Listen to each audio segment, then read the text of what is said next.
Welcome back, Portugal Junkies. Hello. We are so excited to continue our series of interviews that we've been doing with other immigrants to Portugal, because mainly we get a lot of feedback of like, yeah, but y'all don't have kids, or y'all move, I've got adult kids at home, or I have all the reasons, right? And so we started interviewing people that we had met through really social media, mostly so far, with different family structures, so that you guys can get perspective of what that is like for people that are different than Mark and I, right? So we're really excited to welcome Taylor and Mike today. Welcome. Hello, Hi, hello. Lagos, and which is not very far from us. How long is it by train? It's a 3-hour train ride or a 2-hour car ride. There you I looked go. it up just in case we were ever going to visit. See, he does the Well, time. you are going to visit. Yeah, so we're definitely that's coming to visit. That's just done. But we're very happy to have you guys on. Thank you so much for saying yes and giving us some time. And I'm excited because we have literally met through TikTok. This is the second interview that we've done in this format, and both of them have been through TikTok, and I adore that. So, and now we're only 2 hours apart or something. So Exactly. It was meant to be. Yeah, we're happy to be here. Happy to share our perspective. And honestly, I meet the best people through TikTok. Love it. I love it. Okay, so really the first question is, tell us how this all happened for you guys, like your moving abroad story, like whatever got you here to Portugal. Absolutely. You want to take it? Yeah. So we actually did van life. So living in our van, traveling across US and Mexico for over 3 years. We launched that in 2020. So before 2020, our moving abroad story it really did start just before the pandemic, and the pandemic changed everything for us. And so before the pandemic, I was a lawyer and he's a financial analyst doing that corporate 9 to 5, which was really more like, 9 to 9 and maybe even longer. And, we had the house, we had the American dream, the basic American dream that you would have. When the pandemic hit, already we were avid travelers. Like we traveled like every weekend. Every single weekend. We were doing something every weekend. Mostly for concerts, but also internationally. And then the pandemic hit and we were stuck in our house and all we had was our jobs. And it was like, what? This is not what life is about. This is not what we want to be doing. And so within a month, we decided to hit the road full time in our van and quit our jobs, became self-employed, did the whole thing, rented out our house. And every year since then, we started extending how long we were outside of the US. And every year we realized we preferred our time outside of the US. So it started with Mexico, the travel restrictions. And then we lived in Costa Rica for a while. And basically, was it 2022? We decided for sure that we were going to be moving out of the US permanently, right? Yeah. 2022. Yeah. And from there, it was, what country can we move to? The legal side of it with the visas and our work. And then also, what country has everything that we want? And because we also sold our house in 22. In 22, yeah, that was when we pulled the trigger. So once we sold our house, we had the freedom to go anywhere in the world. We had our van, everything we owned in our van, and the world was literally our choice. Yeah. And so we started looking at what country has everything we want, and it was Portugal. And then the D8 visa, the digital nomad visa, was announced right around that time. And it was like, because we didn't really qualify for the D7. And so, because we're still active income people. And so when that was announced, it was 100% of our focus was moving to Portugal. Even when we were living in Costa Rica or watching YouTubes on Portugal, researching where we wanted to live, everything. Absolutely. Yeah. And my stepsister, she's not the reason we moved here, but she lives in Lisbon. So she was a resource for us. Oh, that's good. And when she started to describe Portugal, we were already thinking of like living abroad, and it was coming down to Costa Rica. And then we wanted to see if we could live in Europe.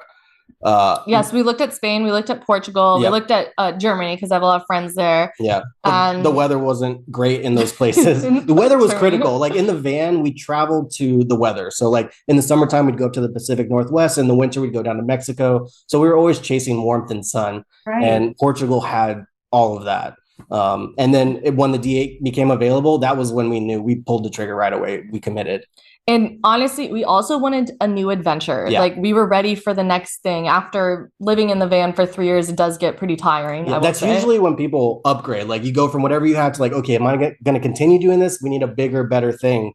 And so we were like, or do we want to live abroad? And that's really kind of the fork in the road. And we wanted something completely new to both of us because I do speak Spanish and I have spent a lot of time in Spain and also Germany. Mhm. And we wanted something where we'd both be learning the language. We'd both be in a relaxed culture. Definitely was a big part of Portugal. 100%. But and so that's like how we decided was we are very lucky, and we do have 2 dogs, so they came with us, of course, all these places, but we had maximum freedom to decide where we wanted to go because we are true digital nomads. Everything we do is online. So is that not the most addictive thing ever to like, I sit here and listen to you. So I'm coming up on a year. Actually, it might be like this week. I quit my our job 1 year was our the 1 year was 4th. October 4th.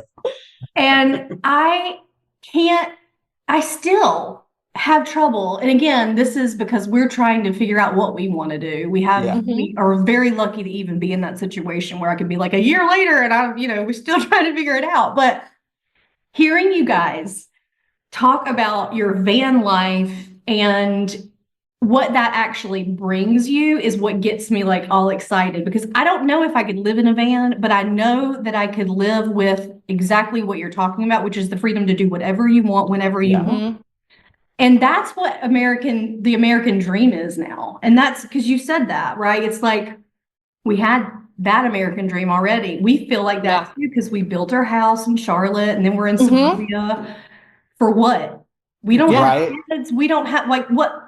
Why do we have a 3-bedroom house? We only use 2 rooms of our house. Like, why? Yes. We only needed one. Why did we have 2 cars when one wasn't even driven ever? It was just like, Those are the same experiences from our point of view as well. We still own our home up until for now, until either June-ish or December of next year. Because I think whenever the tenancy finishes with these guys, that's it. We just you're over it. Yeah. Because as you say, it will give us the same as what you've just alluded to, which is the complete freedom to decide this or that or something in between. Exactly. The financial freedom. Absolutely. Exactly. Very much like when we made our decision, just think about that. He's from England. Okay. So he moved to the States and then we met. Yeah, you're a double immigrant. Got married and built a house and all that stuff. Yeah. But he had already done this once, right? So he had already packed a suitcase, one suitcase. Yeah. And a single went across the ocean and created a new life for himself in Charlotte, not knowing anybody. I hadn't experienced that. And so we always had the option, or at least thought of it, like, well, we can always go to England, right? I mean, that'll be pretty easy, right? Very true. And it was that similar thing with you two, where it's like, we both want to do something new, not just like it would be new for me, but not new for him if we went to England. Right, exactly. So that was part of our decision making too. It was like, if you want an adventure, then we both are going to get an adventure, right? Neither of us know Portuguese. We still working on that. We're both learning. She's much better than me because there is like a Spanish influence, there's like some similarities and she's fluent in Spanish. But yeah, we're both learning the language, and the Portuguese people just really appreciate it when you try even a little bit. Like, oh my gosh, yeah, it's been really nice. It's made a huge difference. The minute you make the effort, it's like, oh, they just want to welcome you. Yeah. I said this to my new barber because when you come. Arrived here and was like, I needed a haircut and beard done already. I'm so jealous. He's going through the hair. So found my new guy and as I was talking to him, I was saying, he asked me, how's your Portuguese? And I was like, not particularly good. Been here longer than, or I've been here long enough to have picked up some phrases, some words, but I feel like I should have known more because I've lived throughout Europe in different places and things like that. So I love languages. But I kept saying to him the fact that if I start speaking in Portuguese, they're going to reply to me in English because they want to help me along. And in fact, what he's doing is he's slowing me down. But I appreciate the reason that they're doing it. So I don't know. It's it's one of those things. But I found it so nice.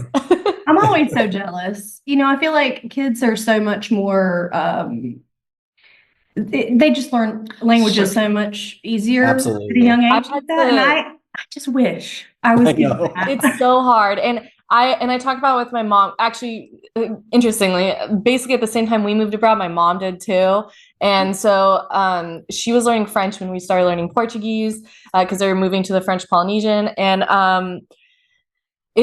we talked about the age and how much harder it is to learn languages as you get older. And I take for granted, it was my major in college. So I take for granted that I was 17 when I started college. I was still a child. Like I thought I was an adult, but I was actually literally a child still. And I grew up in Tucson, Arizona, where I was fully immersed in Spanish. And so I didn't realize how easy it was for me to learn Spanish. And then now, I lose some, but it comes back quickly. Learning Portuguese, and in our 30s, even versus 20s versus it gets harder every time. And I've had to have a lot more grace and patience with myself. And I thought, oh, in a year I'll be fluent, whatever. No, I really did believe that. So it's like you have to have the patience with yourself. But if you're still trying and you're still communicating with people and making the effort, I think that's what matters most. And obviously for citizenship, you have to be a certain level, but, Correct. but you do have to have grace and patience with yourself because I was like, I should be better, I know. Absolutely. through the immigration appointments and all of that. And it's just, it does take time to learn. It Yeah, I'm does. trying to give myself a little bit of like, okay, It's okay. We'll learn. Yeah. Yeah, absolutely. And you're dealing with the moving and all of that. It's hard. for sure. Well, and when you choose to move multiple times, Yeah. Absolutely. You're focused on the this logistics is our third of apartment life. in a year. You guys are pro movers now.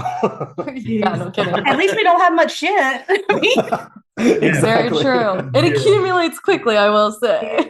Totally does. Really. I have to really watch myself because, I feel like we're actually talking about this on other podcasts that we've recorded, but it's like this place feels so different to us than Porto did. And like I really did love our experience in Porto. And I think that we probably did it in the right order because if we had come here first, and this one said, if we had come here first, we probably would have never made it Any to further Porto. out. Yeah, absolutely. I agree. Come here and you're just enticed by this resort type feel. Yep. here.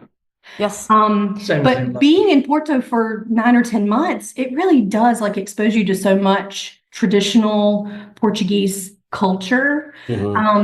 Anyway, I feel like here feels more like our potential place. And so I have to watch myself about like, what am I already buying again? Like I revert back to, oh, you're like trying to build a home or make a home feel warm in the States, how it used to be for us. Yeah. Every tchotchke you buy is going to have to be picked up and moved. If you Right? Yep. It is an adjustment.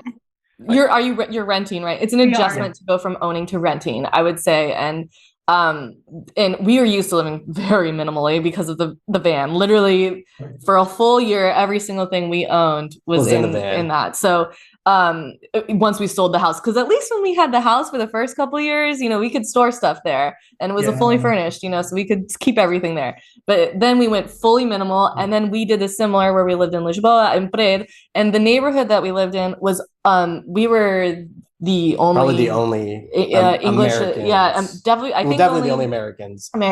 Very few people spoke English as their first language there. Right. And so we got like that jump start into Portuguese culture, and Portuguese ladies, older women, they love our dogs. Yeah. So we would speak all the time about our dogs, and it helped us with that. And it's universal. Yeah. That truly, truly it is. And it's so dog friendly here. It's such an icebreaker, Yeah. But we came with 9 bags total, and 2 of our bags were our dogs, like in their bags. And we ended up getting rid of like a full big bag of stuff that we brought extra, and it was the heavy jackets and stuff like that when we moved down to the And I Algarve. still So have stored under our beds right now because Yeah. I'm like, what's winter really going to be like here before I get there? it does get So cold. it does get cold for like maybe a month, Yeah, about a month. when it's like really Like cold. what though? Cold Like rainy. we like wear our snuggies. You gotta you have to have radiator. you got to have the a radiator, heater. the heater out, but it's not bad. It's usually only at night, and the humidity can keep it warmer. Like that's what's interesting Right. about here too. Is it feels like the humidity keeps it warmer in the evening as opposed to the daytime. Right. Well, I good. think I was wearing skirts throughout the whole winter. I'm trying to think. I think I have pictures of me in skirts. Well, I Throughout bought my the first winter- puffer jacket here. Yeah, his first ever. Because there was like a week where it was just like in the low 60s, which is totally fine. I think I'm sorry, That is not cold to me. I think it gets Your to West Coast is coming out now. Yeah. 40s or 50s. I think. yeah, it's Yeah. totally my West Coast. So, but yeah, it's so minimal, and it's honestly enjoyable just to feel a different. Yeah. To feel like you get more than one season. Yeah, exactly, and it does not last long. Like by the end of February or middle of February, it's like it's spring for a few And months. it's It feels nice. like. Yeah, it's nice I because was, it hydrates the flowers. I was Marco Poloing with, I keep in touch with friends through Marco Polo a lot in the States. And this week, my friend Ryan was like, because he's in Connecticut, he's Oh like, gosh. oh my gosh, it's 38 degrees. And I'm like, what? I mean, we're in the middle of October, so it makes sense. Yeah. Fall in New England is actually happening right now. Absolutely. Could not. I looked outside and I'm like, this is so weird. Like, Yeah. Even in We North forget Carolina, too. we would typically get at least the 4 seasons. They just fall. My favorite is always the shortest, and The short one, spring yeah. is pretty short too. But yeah, it was so Sure, my cool to spring hear is him my- say that, and I was like, oh yeah. I think that we're not all in beautiful Tavira or exactly. Sometimes I don't know if you guys feel this, but it's almost like a little bit of I can't think of a better word, so I'll call it survivor's guilt, where it's like we came from the States, oh, we yeah, know what's you're going on there, struggling. weather and everything, and we're just like, oh, this is like Yeah. this is paradise and it's heaven, and it's like, oh, And I'm sorry, it's cold. so our family, so being from Arizona was the last place we lived before we started our travels, and he's from the Palm Springs area, so it's very similar climate to Phoenix. And it was over 100 days of 100 degrees, which is, I just looked it up, 38 degrees Celsius, and it's still over 100 degrees now. So next week, I think, or this week is the first. It's gonna break, yeah. It's finally. gonna get down to the 78. So it's like, but so you have the cold people and we have the hot people. So throughout the whole summer, we don't have air conditioning here. We just survive on a fan, and Yeah. you And the can't, breeze, you yeah. cannot do that. Like literally, it's not healthy to do that in Arizona. Right. So Right. it's just crazy looking back, and it's like, oh, we made the right choice, and Yeah. climate is a big factor amongst everything. 100%. I mean, I think that's probably one of the top reasons we chose to move here was the climate. Yeah. Especially now that we've moved from Porto. Now it's just absolutely, It confirms it. it just affirms that this whole coast is just, the Algarve in general is just special. And you hear people talk about it and you hear how it's like the retiree mecca for Portugal. But like, until you come down here and you actually like get the feel for what people are talking about, just what the little towns feel like. Yeah. It feels different than any other region that we've been in Portugal. Mhm. And they all have their beauty and they all have their history and all that other stuff, but it's definitely something special here. Oh yeah, For sure. definitely. I mean, this one's already like, I know I'm probably going to stay in the Algarve, so it just depends on which hill. That's great. We agree. How far along the stretch I go. Yeah. Don't tell my parents yet. If you're listening, stop. I'll send Dad the clip of that, and he'll be like, "Oh God, here we go." Like, You yeah, said we're here. you were just gonna go for a little while. You see, Yeah. In 2 We're just weeks. testing it out. No, we're here. No, technically, we said we didn't know how long we'd be gone. So There you go. We're there indefinitely. You still don't know. You never know, right? Anything could change.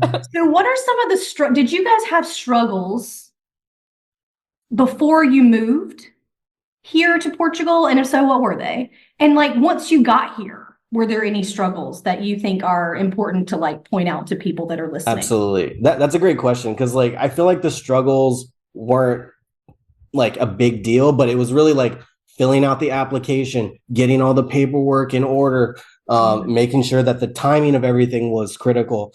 We actually we set an appointment in the DC VFS, and we had to move to Texas before we could go to our Qualify. But we're from Arizona, but we have family in Texas, so we made our domicile in Texas so we could go to DC. So there was like planning things, because we were absolutely committed to living here. We bought our tickets to move here in October 4th of last year, but how early? We bought them really early on. Yeah, I think we told our family it was like, well, Easter. we bought there was a Southwest flight sale, and it was like just after Christmas. Yeah, around Easter. Yeah, Yeah. something like that, between Like Christmas and 6 months Easter. before. that we bought our first leg of our flights to the East Coast to be able to come to Portugal, and we just committed hard. Yeah.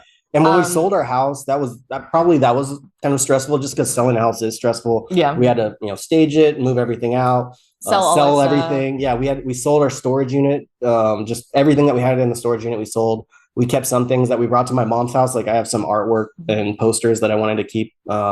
So anything we really wanted to keep, we had to drive it from Arizona to California. So like little things like that, they all kind of add up. I don't know. So for us, we did everything ourselves. We did not hire any consultants or anything like that, because I am a lawyer and I'm not an immigration lawyer, but our situation is so unique. We actually started a business to be able to have the income necessary to qualify for the D8 visa. And so we have 3 businesses. And one thing about the D8, it has to be active income. It has to be consistent every month. And, if you're self-employed, it's not consistent. So building up those businesses to be together, the combination of all 3, having that consistent income, that was hard to do while also trying to do the immigration, while also moving, while also, like on top of it. I don't know how people have a full-time regular job and also do the immigration process. And that is fully transparency. Like if you have a full-time job and you have a high demand job where you can't like do things on the side, then you might need to hire someone to help you out with the process, because I honestly do not know how people do it. And that was its own challenge. Like we did 2 1-hour consultations. One was like before, help us kind of think through like for the D7. Mm-hmm. Yeah. And then after, like, that we put everything together and said, hey, this is how we're going to present. Does this look good? Give us the check. And they were like, yep, that looks good. That's what we talked about. That's what we did. In retrospect, would you have done it differently with a consultant? I think I would have still probably had the first one, because we're not retired in that sense, in the traditional retired. We had a real estate business, so we could show, But we could just set up transfers from It's Absolutely. really coming through. I think in a similar way to you've got to show it in a certain frame. Yep. So knowing that we could do that and that was okay, I think that really helped me just sit with that and be confident. Mm-hmm. I think if anything, I probably wouldn't have done the second one, because we'd gone through it, or you had gone through it backwards, forwards, sideways, left, right, whatever. I was prepared for anything. And everyone's situation is unique. So when you have a consultation, especially I think when you're self-employed and have self-employed income, I think that it's hard for other people to, I've dealt with this with my taxes and all of this stuff. Like it's hard for people to understand exactly, especially like as kind of new age jobs, content creation, that kind of stuff. Yeah. People don't understand our form of income very well. Sure. So and we've dealt with this for many years, but that was really hard to, how do you, like you're saying, how do you display yourself and present yourself in a way that Portugal actually wants you? Because Portugal has to want you. They're not going to let anyone in. Like they have to actually say, yes, this is a good fit, kind of thing. And that was the most stressful part, I think. Yeah. I think the other thing is family. So we're really blessed in the sense of her family. We all travel. Like her mom, when they retired, they bought a sailboat, sailed to the French Polynesian Islands, changed their mind. Now they're doing Airstream life around the States. Life, yeah. They were going to live in Spain. They got approved. They got approved, and then they're living it up. Yeah, they went there on a cold week, and they were like, "No, we're not going to stay here." They changed their instantly. But telling everyone what we were going to do, and the good thing is they know us. They know we're travel addicts. They know we love to just do adventure and see the world. So it wasn't a surprise, but it was really just communicating it to everyone. And I have aging grandparents. She has aging grandparents. Yeah. We knew it would be harder to see them. And one of my grandparents, he was so happy that we were going to Portugal, and he was dying when we left. And we knew, and he knew, that we wouldn't be attending the funeral. We all knew, but it's a hard thing when you miss the first funeral, and then there was a second grandparent of mine that passed away. Again, it was expected. Great lives, great long lives, but still it's you're missing that. And then those kinds of little things. And because we had already been traveling so much, we knew what it was like to miss a wedding every now and then, a cousin's wedding or something, or a birthday party or a baby shower. But I think this was the first time that we had been missing the big end of life things, you Yeah. know? I think we were able to do a lot of it in van life. Like we attended baby showers in our van and stuff. So it feels like we were a part of everyone's the life really that we important needed to be. yeah, the things that were like so important we wouldn't miss. And then, but when you're here, you can't go back and forth, especially when you're waiting for your residency card. You literally Yes. can't leave. And luckily, my family is very understanding, and as is his mom is super understanding, and we are very grateful. Our parents have the freedom and flexibility to come visit us, but we knew, I think a big challenge was we knew moving here, our grandparents would not be coming to visit. Right. And if they did, it would be, wow, I can't believe you came to visit. Like, that's crazy. Like my other grandma, she said, no, I have two other grandmas. They both are like, nope, never getting on a plane to Europe. And again, like I'm past that point in my life, and I totally understand it. And yeah, I think that was the biggest challenge, like emotionally, and knowing that we were going to miss things and miss seeing my some of my young family members growing up, you know. And but the reality is my brother lives in Costa Rica, so I knew kind of we've had this international family dynamic for a long time now, so we kind of knew a little bit what we were getting into, more so than maybe someone who's doing it for they're the first of their family unit ever to move abroad. Like you knew too, Mark, like you know what it's like to move abroad and not have those same connections. I think, you know, once you break the mold and you start doing these things, especially if it's in you, and I think this is one of the things that I've learned from my experiences through growing up. My father was in the army. We traveled around a lot through Europe, through different other places. And I always looked forward to being the new kid at school. Wow, It that's was great. fantastic. Like Several- 11 times or several something. different schools all over different age ranges and things like that. And I think that gave me my lust for travel and to experience different cultures, different things, see different things with my own eyes, rather than just on a TV screen. Absolutely. If that's the way you want to be. And equally, there's nothing wrong with just watching it through TV. But for me personally, just the opportunities to break the mold and not travel because you're told to, but travel because you want to. Yeah, Absolutely. That is a really big difference. that is so, yeah, that's so true. And I've not military. A lot of my family's military, but not my parents. And we moved a lot growing up as well. And that's how I lived in north, south, east, and west of the US. And same thing is I never really enjoyed living in Minnesota. And so being able to choose where you live, like that's the one state I was like, never again. But once I became an adult and got to choose where I went, like I chose hard, like I chose, I'm going to leave Minnesota and go back to Arizona, first choice, and then study abroad in the Galapagos. Like I was committed to just traveling and doing as much as possible. And he also, we had similarities. We both lived in California and Tennessee. Yep. And as soon as we met, we went on a cruise together to just a cruise just to like 5 experience countries. it. That was his first time out of the US. Was a cruise and we went to a Caribbean cruise. And ever since then, it was just like, we have to do this all the time. Like, let's go see other places. I felt like I was scared, probably because of all the stuff, you know, how we were US raised. media. Yeah, the media makes you scared to go other places. And we've learned now that's so, you know, nonsense. Yeah, exactly. So yeah, I'd say those are two of our biggest hurdles. Yeah. And Portugal allows you to travel a lot. That's another reason we chose Portugal. I mean, once you get your card. Yes, once you get, which we have. As of August, I got mine in August. That'll be a great story one time. You got yours in August? Yeah. So the way that we did it, our moving abroad, this is actually we never had visited Portugal before coming here, before moving here. So when we bought like we said, we were in the San Francisco zone for the VFS. So then we re-domiciled to Texas, had our appointment in DC because it was the soonest available. We were like, let's get out of here. So soonest available. And then we were able to come for 3 months on our tourist visa, had our appointment, came on our tourist visa, which is 90 days in a 180-day rolling period.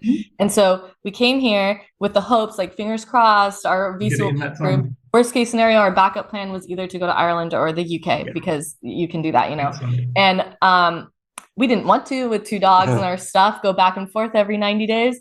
But we were approved. We Yes. found out we were approved while he was in Manchester, actually, on a Yes, trip. I was in Manchester going to a concert. Yeah. And, We got the approval. So then we went back to the US at the end of our 90 days, literally day 89 for me, because he was in the UK for 3 days, day 87 for him. Yeah. Came back to the US to his mom's house. We mailed in our passports to the VFS office to get the visa, and or whatever office it is. Now I'm forgetting. It's not the VFS Yeah, office. that's right.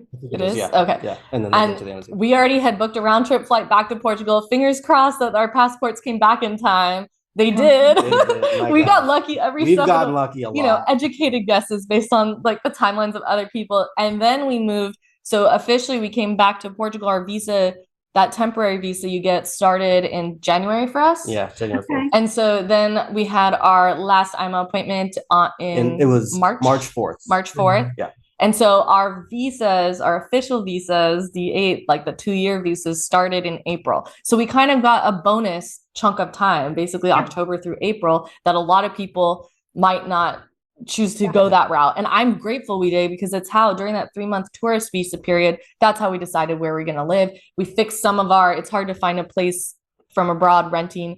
We fixed some of our issues. If you're on the D8 visa, it's called digital nomad. That's not really what it means. It just means remote non-EU income. And they require you to have a lease for 6 months. So it's a little different. And we thought we were going to be traveling around all of Portugal, you know, so a month here, a month here, a month here, a month here. They got back to us saying that our lease didn't qualify that plan of month. So we had to find a long-term lease and all of that. We did that during that tourist visa period. Yes. And I think that was really helpful to be here on the ground while they were reviewing our original application. And then when we got here, like officially, the difficult part was that our IMA appointments were same day in 2 completely different places. Same thing. She is the Portuguese speaker between the two of us, so it was a little nerve-wracking. She had to go all the way to Porto Alegre. Yeah. So in East the Coast, Alentejo region. yeah, east of Lisbon, right on the border of Spain. 8.5-hour bus ride from Lagos. So Yeah, and mine was in Lisbon, luckily. Knock on wood, that was amazing. We had the same thing happen to us. He had to go to Viana do Castelo, which is one of the most beautiful places we've been in this country. is that the north? Yes, Yeah. it's about an hour north of Porto. 45 minutes, Something, 50. not Okay, maybe. okay. By Galicia, And I yeah. had to go to Bragança, which is Oh, that's On the border. northeast, right? it's Yeah. really cool. But yeah, I mean, I might as well have gone to Spain. I mean, Yeah. I was this I was close, on the border. Yeah. and I had to bus it, but mine was not 8 hours. So I Oh will my gosh. even tell you, mine was much shorter than that. But it felt really weird because, you know, everything we've done was together, right? You had each other to back each Yep. other up. of, like, Exactly. And if your businesses are together, everything organize how the income is seen. So we had to study the. We had to reprint everything, so we had Oh, yeah. doubles of everything. Each has a packet. Did you have a couple of evenings of, okay, welcome to tonight's study lesson? Right. Yeah. Mark, 'Cause and that's you what go I- there tomorrow. So this is the file for this. This is the file.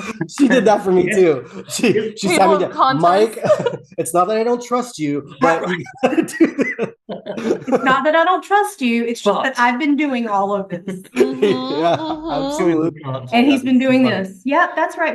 Yeah, okay, I got it. It's like a gas thing, the oil, isn't it? Like the old nodding donkey. Yeah. Yep. And then you just cross your fingers and hope that the hard part, ours were at the same time. So if he needed something from me or vice versa, Right. we couldn't communicate with each other because we were both being at the appointments at the 3 same time. p.m. Mhm. It was crazy. It was nuts. But Yeah, it's that was over. the We're hardest through thing. that hurdle, all Yes. 4 of us. Yes. Absolutely. That And hurdle is done, thank goodness. So- that was the biggest, absolutely the biggest hurdle was you don't feel like you can be relaxed and like you actually are living here until you get the card. Absolutely. Like, I don't. It's a little bit of stress every single day leading up to it. Yeah. Yeah, 100%. definitely. And Don't feel the as minute you committed. get your card, you're just like, The world is you can open. breathe, right? Like I don't have to worry Absolutely. Yeah. about if something crazy happened at home, right? Like that was my big worry during that time. We were here to explore this country. So like I wasn't sad to be here. I was just worried Exactly. Absolutely. that if some shit hit the fan at home, I mean, I'd have one trip. Yep. And that's even questionable sometimes to me because I've seen stories where they're, and so it just made me nervous that like something, of course, Absolutely. that would happen during that So- key period of time. Can I round out your story real Yeah. quick? So we got the approval. My card came like 6 weeks after our appointment. So I got mine in May, like right after my birthday in May, I think. Yeah. Hers, because of the place she went to, we had a friend that showed us all the statistics and data on what the average turnaround time is on some of these. Mine was a lot quicker than hers. Hers was 100 days. 110 days. And Yeah. we had a couple of vacations planned. We were going back to the States for a music festival in August. Yeah. And I was confident. Don't worry, she's been We had planned communicating for- with them. Like Yeah. there was the one thing she had to do was pay for the visa at the They just IMA had a appointment, payment issue. but they system didn't. Yeah, their in their system wasn't system. working. So So she had to get that sorted. It took like a month to do it. And I thought, oh, we have the paper trail. Like, no problem. No matter what, they're going to let us in. And I was way overconfident. Luckily, she got her residency card like a week before our trip. Yeah, and we didn't know what the experience was like. So then we go through the airport. We give them our passport, and we give them the card, and they scan the card and everything. And so they know that you can come back in, or they know how long you've been here and stuff. And we're like, oh, They're you not playing. you would not have let us back in. The way I look at it is this, and this is going to lead to the next question too. Sometimes I see people on these forums trying to manipulate the process for their own, Yeah. benefit, Need. and I get it. If emergencies happen, all that other stuff, but like when they're like, I don't have a trip to Italy planned, right? Yeah. And they're like, what's going to happen if I overstay? And I'm like, no, They'll do- this is, Don't do it. Yeah, exactly. what? how can you ask someone to allow you into their country Yeah. and start off on that foot of being like, Absolutely. I'm going to try to manipulate this my own way. And those things just grate on my nerves because I feel like Absolutely. those are the Exactly. same people that we've typically talked about, Taylor, Yes. that don't assimilate well. Yeah. Yeah. They have no we desire to talk be about part of the culture. assimilation and the lack thereof a lot on our podcast. So I would love to know from you guys, like, what have you seen in that trend of like those who assimilate well and how? Like, how do you do that? And like Yeah. those who don't or don't try to bother assimilating into Yeah. That's a perfect question. So number one thing is learning Portuguese. So we started taking Portuguese lessons before we left, and I would highly recommend that. We take them with Portuguese with Anita. And even if you do too, awesome. We've gotten her online course, but Yes. that's what we've done. We haven't done any like one-on-one or anything. Yeah. Okay. Online course. Highly recommend. I'm sure you guys highly recommend her as well. And I always say, even if you aren't ready to jump the gun on the course, you could follow her on social media and get tons of tips. That's one of the top resources. Very entertaining too. This is how committed. I love her videos, Yes. her Instagrams. Yeah. And she has an Algarve accent, so especially if you're moving to Algarve, very helpful. And people can tell I speak Algarve and Portuguese when I travel other areas. Oh. So, but through the immigration process, I would say that my reading proficiency before learning Portuguese was honestly like it was close to like 70 to 80% because of Spanish. If you say the words out loud, it sounds like Spanish, like you can figure it out. After taking just a couple of her courses, reading proficiency is like now I'm confident I can basically read anything and understand it fully. But through context, doing the immigration process, already taking her courses was insanely helpful. I would recommend that by far. If you see someone who has no desire to learn Portuguese, that's often a signal to me like they don't care about joining the community or being part of the culture. Yeah. We didn't come to Portugal to take advantage of Portugal. We came to join Portugal. Yeah, we want to be a part of Portugal. it. Yeah, they have so much here that we love, and like it just fits our personality so much. 100%. So why wouldn't we want to assimilate? And I think that's the number one. The number one thing I see is when someone's like, I'll learn it someday. I'm like, I don't know if you will. I think a tip I have for assimilating is we just started doing CrossFit again, and we used to do it all the time back in I the saw States. your video. Yeah. Of us dying. Oh my god, it's I so died hard getting when I back. saw your video. Yeah. I CrossFit and it's can't hide anything in CrossFit. But joining like a Something you're program into. or something that you're into, like then you meet more Portuguese people and you assimilate that way. They'll invite you over, you can practice your Portuguese, you become friends, and I think that's a great way because it's We were great to have doing our- body pump in Porto, and I was with you, Taylor. I started learning so much just because you you take for granted when you're in a class and they're speaking English to you and telling you what to do, right? And when you go into a class like that and they're talking to you in Portuguese and you're seeing what they're doing, you're mimicking what they're doing, and then you're hearing it's clicking. what they're saying. You're like, oh, okay, got it. Like, Hausa, pause, stop, hold. When you're doing Exactly. the body pump and you're laying down, and so you got to try and hold form. You're laying down, heads on the floor, blah blah blah, and they're over in the other side of the room saying, okay, and off they go in Portuguese, and you're thinking, am I going up there? And then you're sort of cocking your head around to try and see what they're saying. Oh my gosh, It's overwhelming for this one. It's a learning experience. Yeah. That's a great tip, though, It about connects assimilation. you to your things. And one of the music's a huge part. Oh, Another hard thing is we're very, very tied into the music community. We had a very strong Fish and Grateful Dead community in the US. That was a hard thing to leave, because through our van life, like we would over travel, 3 concerts a week. going to concerts. Travel, you know, and that was definitely a hard community to leave, because, you know, like Dead and Company, they're older, they're not touring Europe. Fish, we hope will tour Europe next year, but again, they haven't in a long time. So it's things like that, and were hard. So we knew we wanted to get into the music scene here, and that was another way. So we were at the farmers market. Another way. That's another one. Go to a farmer's market. Farmers market is typically older Portuguese farmers that don't speak much English, so you have to you learn about fruits and vegetables really well there, and what's local and seasonal and everything. That's another way, like assimilating to the culture of the food. The food is a big thing.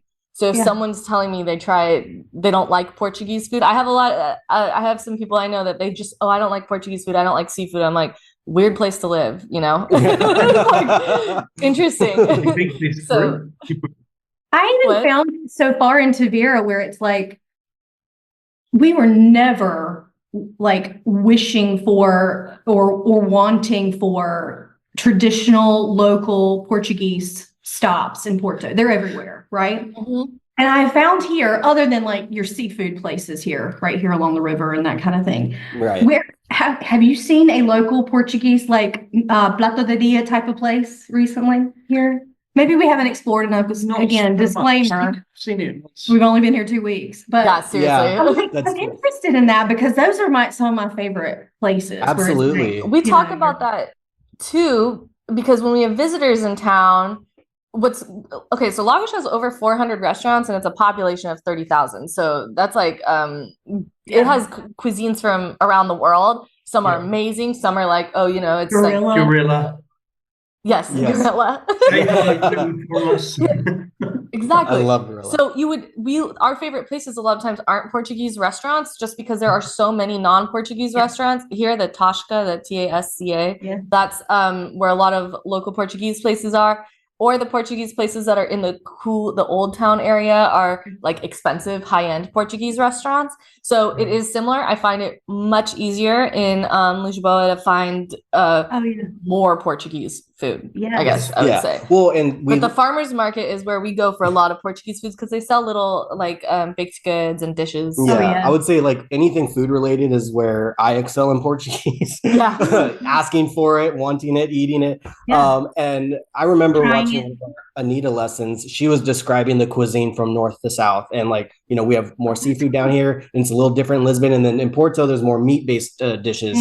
Heavier dishes. Yeah. So I think when people say, you know, they don't like Portuguese food, well, it's like, which part? There's so many. Yeah, what does that even mean? That's like somebody saying, I don't like American food. What the hell is American food? I don't even know. Seriously. We have asked each other that question, because it's almost like a game. Like, well, what is it that we miss about America that we can't get here? And I'm like, barbecue maybe, but they have great barbecue. I guess from the North Carolina, I get exactly. it. I know what it is. It's peanut butter and jelly.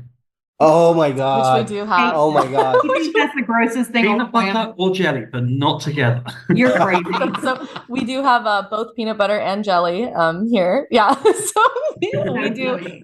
Yeah, that's actually a great thing though. I think that the food and the language, those two things are the heart of a culture kind of, and that leads you to other pieces of the culture. We go to a lot of local festivals. So you have major music festivals here that have international artists. They have Rock in Rio, for example, and even Nacho Live. Those have a lot of international. It may have had more Portuguese artists, I think, than still very international. Yeah, very international.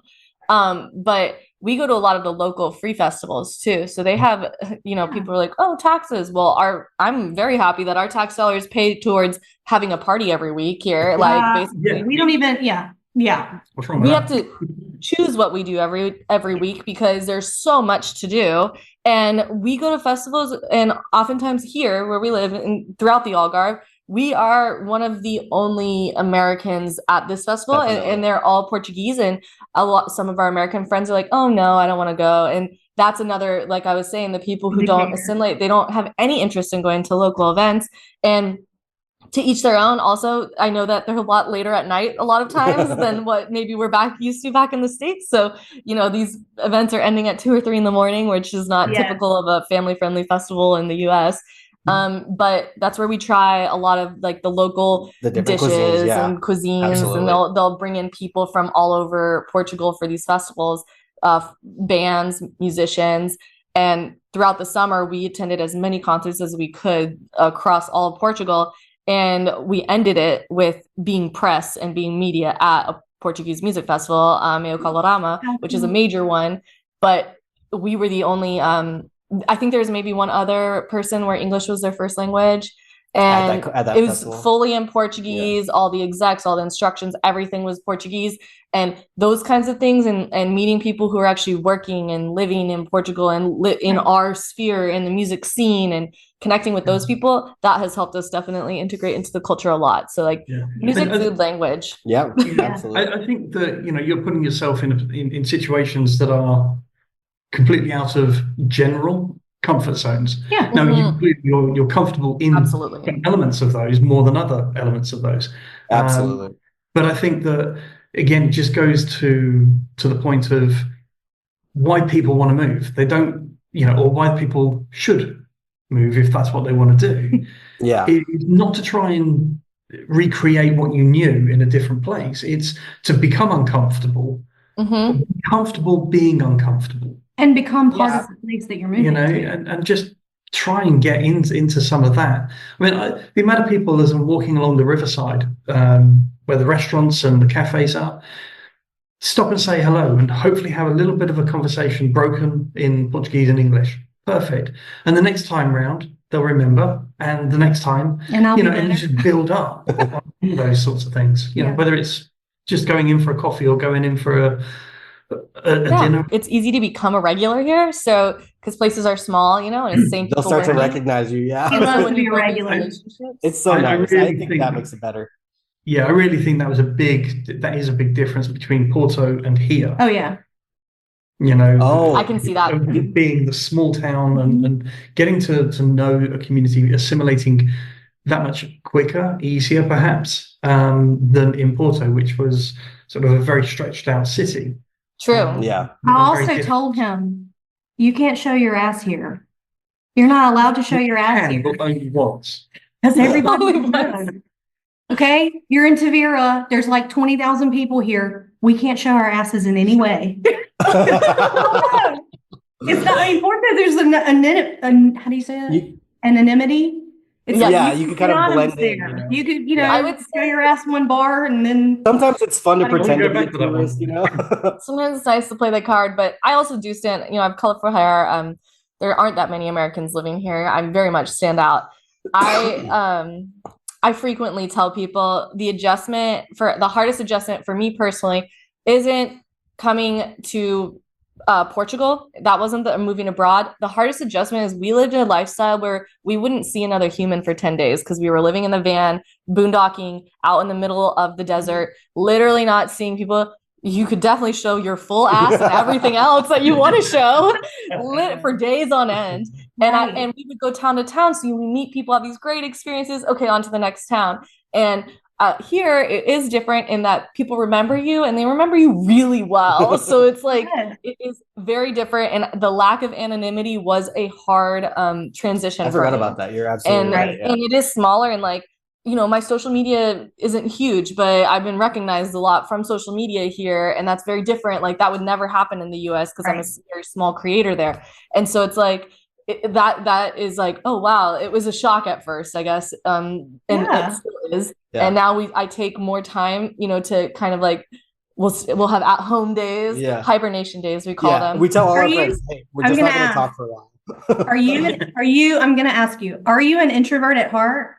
I am. I am a very introverted person. And Tay is. I think I wasn't, and I am now. She's an introvert extrovert now. Yeah, I think I wasn't. I never considered myself introverted, and then I think doing our travels and stuff, I have realized I'm a lot more introverted. I think I just was seen as extroverted to so many people that they assumed that's how I am. Yeah, we did a podcast. We recorded it today, and it was one of the subjects was about friendships and how at this age, moving to another country, how to create, how hard that is, what does it look like, and how. And one of the things that came out is, well, I mean, we've known it before already, but Meredith, although she's a performer, she's done theatre, song, dance, this, that, and all. People told me I was an extrovert for years. I just learned, I don't know. I was like, I don't know, I'm 45 now, so I probably have known this for maybe 4 or 5 years. I mean, it took me 40 years to figure it out, but it's because you're listening to everybody tell you your whole life. I'm loud. I have a lot of energy when I'm interacting with people. And so people assume that about me.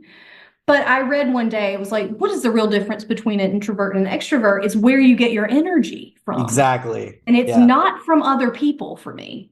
I love interacting with other people and I find value and connection in that, but it drains me too. So I don't get my energy from it. I get my energy from my quiet time and my recharging and my, showing my ass in the middle of nowhere because I can type of thing.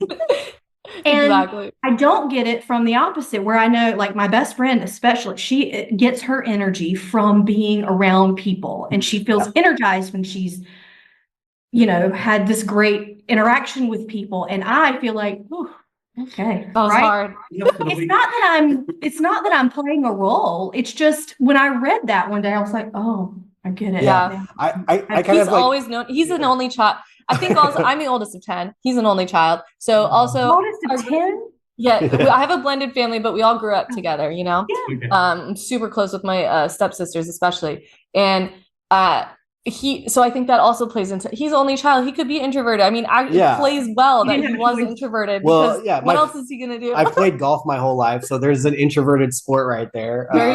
Very only child's introvert, but it's not like I've been a loner or anything. It's just like you were saying, Meredith, I get my energy from relaxing, you know what I mean? Coming back to our place. And that's part of it, I think, was maybe exacerbated in the van because we were alone, and like she's my best friend, so I don't need anybody else. Like, we could be true like recluses, like bye. Honestly, exactly what you just said there about you two are best friends, and that's the way you roll in that sense. Those are the very words that I used today on our podcast about how that's so cute. My best friend. And that's why, yes, I want to go out and make these new acquaintances and lead into friendships and things like that. If it happens, then great. If it doesn't, I still have my best friend with me. Yeah, exactly. And I think that relieves a lot of anxiety. I think so too. I imagine, I do know a few people who have moved here as single people, and it is harder. It is, especially if you're not extremely extroverted, especially if you're not fluent in Portuguese, or have a high proficiency in Portuguese. It is more challenging. I can see it. At the same time, we're very close friends with people who came here single, and they have a great community, and they have met so many amazing people. That's probably a next interview. I need to find someone to interview that is single and has moved. We should hook her up with you. Got a referral for us?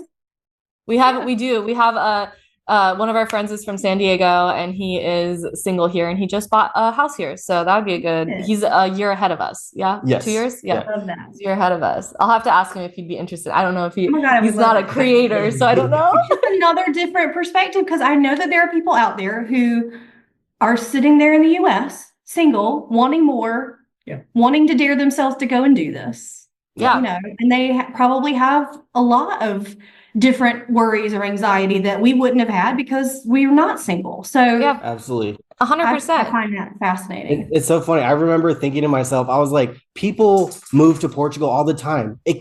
There's no reason that two intelligent people can't figure it out, or even like a single intelligent person. Like if Right. people do it all the time, of course, we can figure it out. And, Right. That's exactly We right. can do, we've done weirder stuff, you know? yeah, so. exactly. That's for another story. Yeah. As we wrap up, can you share whatever you want to share about how people can get in touch with you? Any We didn't questions? even get around to talking about your businesses, but I wanted to like make sure that you have the opportunity to plug that. All of that. So how do people find you? Go for it, Tay. Yeah, so our content creation side of us is Roam Away from Home. So we're on YouTube and TikTok and Instagram, all the channels. And that is the easiest way to get in touch with us, is send us a message on Instagram or head to our YouTube or anything like that. And we cover basically music tourism and life in Portugal there. And we're excited for what's to come around the corner on that stuff. And then we also, our other business is Live Music Threads, which is we create mashups of different artists that we're fans of. So it's music inspired apparel and accessories and stuff like that. Like this is one of our shirts, Taylor Swift Fish crossover. I love it. Yeah, we're big, huge Swiftie, huge Fish fan, Grateful Dead. This shirt actually was what got us to Portugal. It blew up, and it really yeah, was it's like a what big started thing. our business. Yeah. So the drummer for Fish, John Fishman, he wore this to take his kids to the Eras tour. So and then everyone saw it and everyone bought the shirt. It was like a really awesome moment.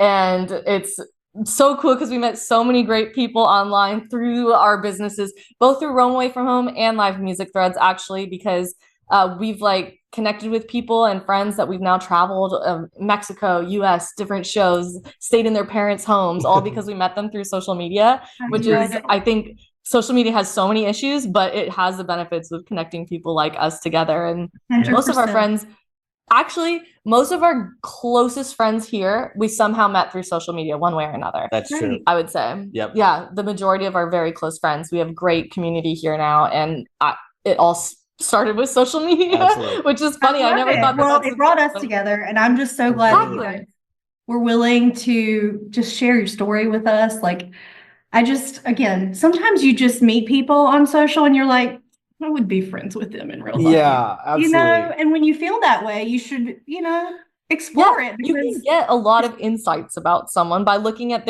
especially short form, TikTok or Reels.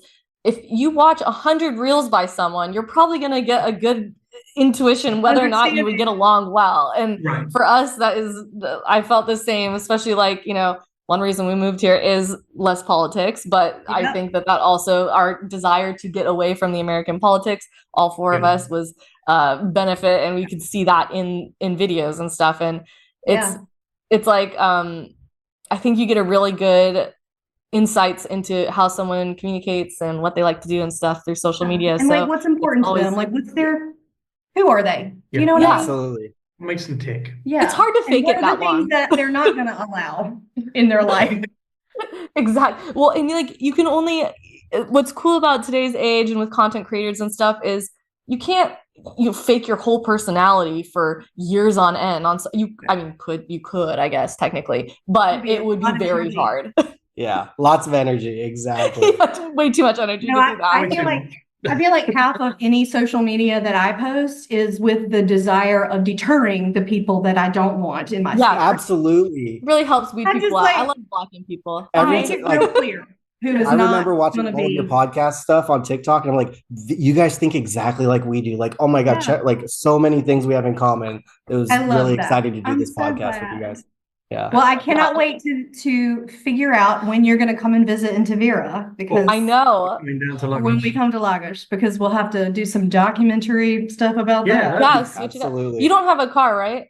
You don't. We don't either. One of the reasons training also it. Yeah. We were tired Portugal. of driving in the van for 3 years. living in the so cars. we didn't want to Yeah. drive anymore. Costa Rica, you can navigate through the bus because that was our second choice, but reality is where we would live in Costa Rica, we would need a car. And I think one of the big pushes of choosing Portugal, besides the obvious, the climate, the people, the culture, all that, was we do not need to have a vehicle. Right. Like we don't have to drive. I I have don't not know. driven since we left the US. Yep. And that It's been a year. Over a year. I haven't Yeah. driven in over a year, and I am so happy about it. And I'm the stick I shift don't driver miss it too. at So I'm all. like, no, we're not renting Same nothing. for I don't you. want to drive. It's about the same for me because I did go home to see my parents in May. So I did drive then to the store. Like, you know, Yeah, when we like, when we you went know, back to the passport thing, he drove. I was like, no, I'm done. oh my gosh.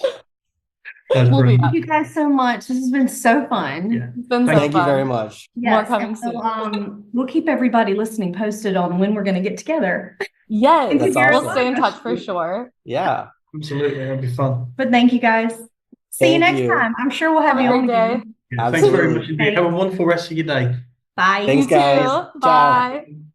Listen up, future expats. For more content about our move, the visa process, Portuguese culture and destinations, and tons of support resources for your own decisions and potential move abroad, follow us on Instagram and TikTok at Portugal Junkies. Stay in touch and help us reach more people by subscribing here and following us there. Cheers, y'all!